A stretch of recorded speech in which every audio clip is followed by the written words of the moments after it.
자, 그 다음은 그래서 조금과 같이 정의한 그런 인샘플 에러 E in of W를 어떻게 미니미제이션 하는지에 대해서 설명을 하도록 하겠습니다. 한마디로 이야기하면 좀 전에 우리가 지금 정의했던 이 방식은 가우스가 이미 그 옛날에 그 제안했던 방식이에요. 그 당시에 GPU가 있었을까요? 없었을까요? 당연히 없었죠. 컴퓨터도 없었고. 그러면 이터러티블리 GPU는 고사하고 CPU도 당연히 없었고요. 이터러티블리 푼다라는 것은 굉장히 어려웠던 일일 겁니다. 그럼에도 불구하고 가우스는 이 머신러닝 문제를 제안하고 풀었어요. 옵티머 솔루션을 구할 수 있는 그런 방안도 제안을 했고, 그럼 어떻게 했을까요? 네, 힌트는 이터러티브하지 않은 한 방에 풀리는 원샷에 풀리는 그런 클로즈드 폼 솔루션을 유도해내게 됩니다. 그리고 뒤쪽에 다시 이야기하겠지만 거의 대부분의 머신러닝이라고 하면 이제 알고리즘들이 이터러티브예요. 즉 for 룹을 돌면서 while 룹을 돌면서 루프를 돌면서 조금씩 최적화하는 이런 스타일인데 예외도 있습니다. 그 예외 중에 하나가 이 리니어 리그레션이 되고요. 이 리니어 리그레션은 한 방에 풀 수 있다라는 거예요. 그래서 그 과정을 설명하도록 하겠습니다. 아까 우리가 사용하기로 했던 이퀘이션 4 있었죠. 그죠? 인샘플 에러를 벡터로 쭉 풀어서 쓴 거. 그것을 가만히 뜯어보면 여러분은 어떤 사실을 발견할 수 있냐 하면 일단은 연속이고요. 그 다음에 미분 가능하고요. W에 대해서 그리고 컨벡스다라는 사실을 알 수 있습니다. 이것은 무슨 얘기냐면 굉장히 모범적인 형태, 우리가 다루기 좋고 편리한 형태를 갖고 있다라는 이야기가 되고요. 보다 구체적으로는 이렇게 우리 빗살무늬 토기 모양을 하고 있어요. 그렇죠? 그래서 이렇게 자 보면 만약에 우리가 지금까지 이해로 들어왔던 D는 1이다. 즉 그 바이어스까지 하면 2차 원인 그런 공간에 있는 W를 뒤진다라고 하면 그 스페이스에서 정의되는 인샘플 에러 값이 있을 거고요. 그 인샘플 에러의 소위 말하는 에러 서피스라는 것이 이렇게 예쁘장한 컨벡스 볼 형태를 나타내게 된다라는 거예요. 그래서 에러 서피스 가 이렇게 다루기 좋은 형태를 가진다는 것이고 굉장히 바람직한 이유는 이것은 유니크한 글로벌 옵티멈을 갖게 됩니다. 그래서 이렇게 에러를 최소로 만드는 그 점을 찾을 수 있고 그 위치를 우리는 W린이라고 불러줄 것이고 이 위치를 어떻게 찾는지 설명하고자 합니다.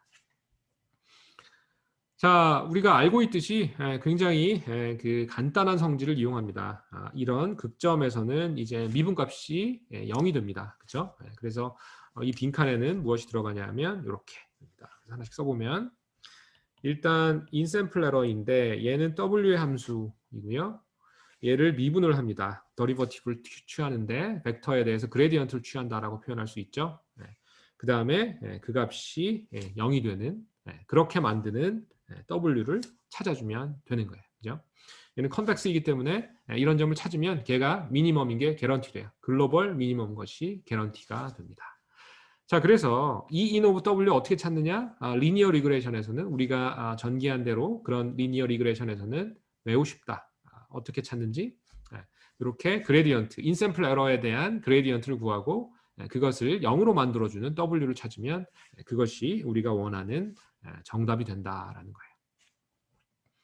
하지만 뭐 꼭 그렇게 한 방에 찾지 않아도 됩니다. 뒤쪽에 우리가 학습하게 될 그레디언트 디센트와 같은 또박 이렇게 한 걸음씩 나아가는 그러한 일반적인 옵티미제이션 테크닉, 예를 들면 그레디언트 디센트를 써도 역시 동일하게 그 글로벌 옵티멈에 수렴하게 됩니다. 머신러닝에서 이렇게 컨벡스 꼴로 나타내는 에러 서피스는 아주 드뭅니다. 거의 대부분 이렇게 간단하지 않고요. 대부분은 매우 복잡한 그런 에러 서피스를 갖게 돼요. 그래서 글로벌 옵티멈은 고사하고 로컬 옵티멈은 고사하고 충분히 낮은 값을 찾는 것조차 쉽지 않게 되고요. 그래서 딥뉴럴 네트워크나 보다 복잡한 모델을 할 때 조금 더 설명하도록 하겠습니다. 자, 그레디언트에 대한 여러 가지 이제 포뮬러들을 우리가 선수 과목에서 학습했을 겁니다. 매트릭스 캘큘러스나 아니면 뭐 일반적으로 이제 수학에서 이제 선수 과목으로 여러분이 기억을 하고 있을 텐데요. 다시 한번 복습을 해보도록 하겠습니다.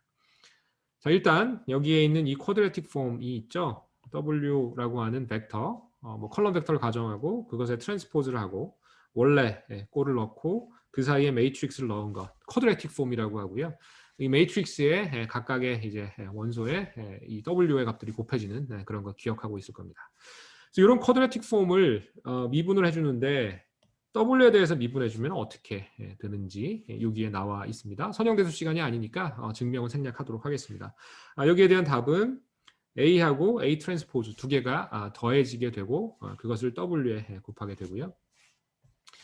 그 다음에 W 트랜스포즈 B라고 하는 W에 대해서 그 리니어인 이런 텀에 대해서 우리가 W에 대해서 미분을 하면 W는 지워지고 B라고 하는 것만 남게 됩니다. 이것을 기억해 주면 좋을 것 같고요. 그래서 이거를 유도 뭐 할 필요 없이 우리가 알고 있는 스케일러 대에서 한번 해보면 뭐 이 중학교 고등학교 때 이미 학습한 내용이라 쉽게 기억할 수 있을 겁니다. 예를 들면 여기 있는 이것을 W에 대해서 미분을 하면 2AW 빼기 2B가 되면 너무나 잘 알 수 있을 것이고요. 이거에 해당하는 벡터 꼴을 옆에 표현을 해봤습니다. 자, 그래서 여기에 쿼드래틱 텀이 있고요, 리니어 텀이 있고 스케일러가 있습니다. 요 E in of W라고 하는 것이 만약에 이렇게 주어진다면 이것을 W에 대해서 미분하면 이 위쪽에 여기 적은 바와 같이 이렇게 될 것이고 그리고 2B만 남을 것입니다. 그죠? 이거는 퀵한 복습이었어요. 자, 그럼 좀 전에 복습한 걸 바탕으로 해서 그리고 우리가 아까 유도했던 인샘플 에러의 공식 4번에 다시 한번 적어줬는데요. 그 두 가지를 융합을 해서 뭘 할 거냐 하면 인샘플 에러를 0으로 만드는 그런 W에 대한 미분을 했을 때 0으로 만드는 그런 W를 한번 찾아보도록 하겠습니다. 자, 4로부터 이퀘이션 4로부터 그리고 요 앞 슬라이드에서 우리가 복습했던 그 그레디언트 취하는 그 성질을 이용하면 요 4번식이 이렇게 정리가 됨을 알 수 있고요. 그렇죠? 요게 이제 아까 그 전 슬라이드에서는 A였고 A 더하기 A 트랜스포즈의 W라고 했기 때문에 이 첫 번째 텀같이 되는 거고요. 그 다음에 이 부분은 이제 그 W가 지워지면서 이 X 트랜스포즈 Y가 남을 것이고, 그다음 세 번째는 W에 대한 항이 아니기 때문에 삭제가 되겠죠. 그렇죠? 됐고요. 그 다음에 요 X 트랜스포즈 X하고 X 트랜스포즈 X의 트랜스포즈가 서로 똑같기 때문에 그것을 앞으로 뽑으면 2라는 텀이 나오고 마침 두 번째 텀에서도 2가 있기 때문에 이렇게 정리가 될 겁니다. 그럼 이것을 0으로 만드는 그런 W를 찾으면 되는 거죠. 즉 정리하면 X 트랜스포즈 XW는 X 트랜스포즈의 Y다라고 하는 어디서 많이 본 형태일 겁니다. 나름 유명한 이퀘이션이고요. 요거를 만족하는 W를 찾으면 그것이 W 스타, 즉 우리의 W 린이 되는 거예요. 됐죠? 여기까지 여러분 잘 따라오고 있을 겁니다. 자, 그래서 뭐 컬럼 벡터다라는 것이고 아까 좀 전에 했듯이 이 부분을 0으로 만드는 그런 W, 다시 정리하면 여기 나와 있는 이 이퀘이션을 만족하는 그런 W를 찾으면 그것이 바로 우리가 찾던 W 린이 되는 겁니다.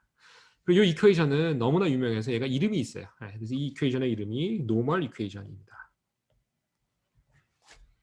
아니 도대체 다른 거는 얼마나 비정상이면 얘는 정상이라고, 아니면 얼마나 얘가 유명하면 이름이 있겠습니까? 그렇죠? 그래서 이것에 대한 이제 선형대 수학적인 해석은 굉장히 많습니다. 사실 하고 싶은 얘기도 많고요. 브록의 이제 핵 매트릭스 라고 해서 넣어놨으니까 조금 더 선형대 수학적인 터치를 궁금해하는 학생들은 브록을 한번 살펴보면 좋을 것 같고요. 지금 우리는 선형대수 시간이 아니라 머신러닝 시간이니까 여기서 계속 진행을 해보도록 하겠습니다. 자, 그래서 무슨 얘기했어요? 여기 나와 있는 이 노멀 이퀘이션을 충족하는 그런 W를 구하면 끝인 거죠. 자, 그럼 교수님 이거 저 솔루션 알 것 같아요. W는 X 트랜스포즈 X의 인버스에 X 트랜스포즈 Y 하면 됩니다. 라고 생각을 하죠. 그 이야기가 맞기도 하고 틀리기도 합니다. 만약에 X 트랜스포즈 X에 역행렬이 존재한다면 이게 정답이고요. 존재하지 않는다면 문제가 조금 복잡해집니다. 그래서 여기 나와 있는 이 노멀 이퀘이션을 충족하는 W에 대한 이야기를 이어서 하도록 하겠습니다. 두 가지 시나리오가 가능합니다. 첫 번째는 X 트랜스포즈 X가 인버터블한 상황이에요. 그죠? 이런 경우라고 하면 뭐 너무나 명확하죠. 다시 돌아가 보면 X 트랜스포즈 XW가 X 트랜스포즈 Y, X 트랜스포즈 X의 W가 X 트랜스포즈 Y다.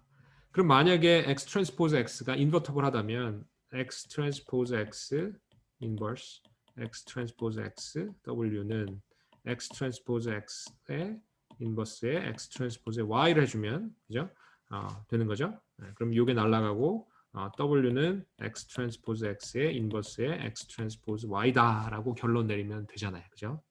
그래서 x 트랜스포즈 x가 인버터블 하다면 이 앞에 있는 이 텀 길죠? 이거를 줄여서 우리는 x 대거다라고 하고 얘한테 이름을 나중에 부여할 겁니다. 자, 어쨌든 x 트랜스포즈 x가 인버터블한 상황이라면 우리는 이렇게 쓸 수 있어요. 여기에 요거 w는 막 복잡한 y인데 이게 이렇게 짧게 쓰면 w는 x 대거 y다. 여기 잘 보면 요 십자가 표시는 확대해서 보면 이게 단검 모양이에요. 그래서 대거라고 이야기합니다. 수학에서 노테이션 이름이죠. 귀여운 이름이죠. 대거, 단검이 있는 것이고요. 자, 그래서 요 x 트랜스포즈 x의 인버스의 x 이 부분을 우리는 이렇게 줄여서 쓰는 거죠. 그래서 이 부분 x 트랜스포즈 x의 인버스의 x 트랜스포즈 이거를 우리는 x 대거다라고 불러줄 것이고요. 그 다음에 얘의 이름이 있는데 얘는 x라는 것에 인버스가 있다면 x 인버스는 이렇게 쓰죠. 근데 얘는 어떻게 생겼냐면 x 트랜스포즈 x의 인버스의 x 트랜스포즈 이렇게 생겼어요. 얘의 이름은 수도 인버스입니다. 그래서 위에 있는 게 인버스, 얘는 수도 인버스라고 불리게 됩니다. 수도 인버스, 가짜 인버스 이런 뜻이죠. 하지만 인버스의 의미는 지니고 있어요. 그래서 이것을 수도 인버스라고 불러주게 되고요. 자, 그 다음에 beautiful한 것이 이 수도 인버스를 구할 수 있다면, 정확히 이런 식으로 구할 수 있다면, 즉 x 트랜스포즈 x의 인버스에 x 트랜스포즈로 수도 인버스를 이렇게 깔끔하게 구할 수 있다면, 이제 좋은 점은 아까 이야기했던 우리 그 과정에서 유니크한 옵티멀 솔루션을 얻을 수 있어요. 즉 wlin이라고 하는 것이 유니크하게 됩니다. 그런데 이제 간혹 이 x 트랜스포즈 x가 인버터블하지 않을 수도 있죠. 즉 싱귤러한 그런 매트릭스인 경우도 있을 수 있어요. 그럴 때 어떻게 하냐면 선형대 수학 시간에 이제 많은 시간을 할애해서 배우는 내용이긴 해요.